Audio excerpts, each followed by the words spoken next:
একবার হজরত মুসা আলাইহিসসালাম মহান আল্লাহর দরবারে এক আরজি পেশ করলেন। তিনি বললেন, হে আমার পালনকর্তা, আমি আপনার একজন জাহান্নামী বান্দাকে স্বচক্ষে দেখতে চাই।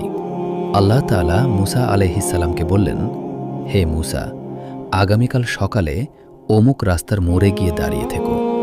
ওই রাস্তা দিয়ে সবার আগে যে ব্যক্তি হেঁটে যাবে সেই হচ্ছে আমার একজন জাহান্নামী বান্দা। পরদিন সকালে মুসা আলাইহিসসালাম সেই রাস্তায় দাঁড়িয়ে অপেক্ষা করতে লাগলেন।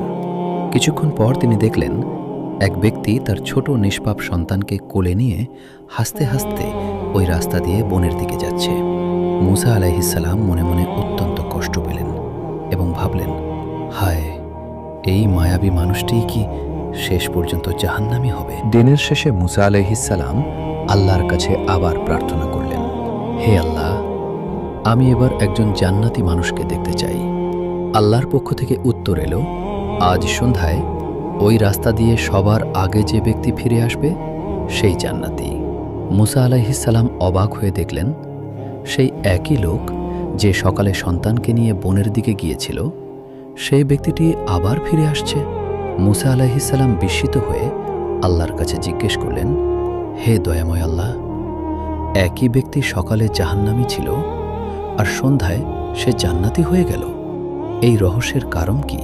তখন মহান আল্লাহ তাআলা উত্তর দিলেন, হে মুসা, ওই ব্যক্তি যখন তার সন্তানকে নিয়ে বনের গভীরে যাচ্ছিল তখন সন্তানটি চারপাশের বিশালতা দেখে তার বাবাকে জিজ্ঞেস করল, বাবা, এই বিশাল বনের চেয়ে বড় কি কিছু আছে? বাবা উত্তর দিলেন, হ্যাঁ বাবা, এই আসমান অনেক বড়। ছেলেটি আবার জিজ্ঞেস করল, বাবা, এই আকাশের চেয়েও বড় কি কিছু আছে? তখন সেই লোকটির চোখ ফেটে পানি এলো। সে টুকরে কেঁদে উঠে বলল, হ্যাঁ বাবা, তোর পাপিষ্ঠ বাবার করা পর্বত সমান গুনাহ এই আকাশের চেয়েও বড়।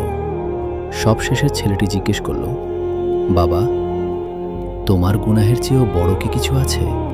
তখন সেই ব্যক্তিটি চিৎকার করে বলল, হ্যাঁ বাবা, তোর বাবার গুনাহ যত বড়ই হোক না কেন, আমার আল্লাহর রহমত আর করুণা তার চেয়েও কোটি কোটি গুণ বড়।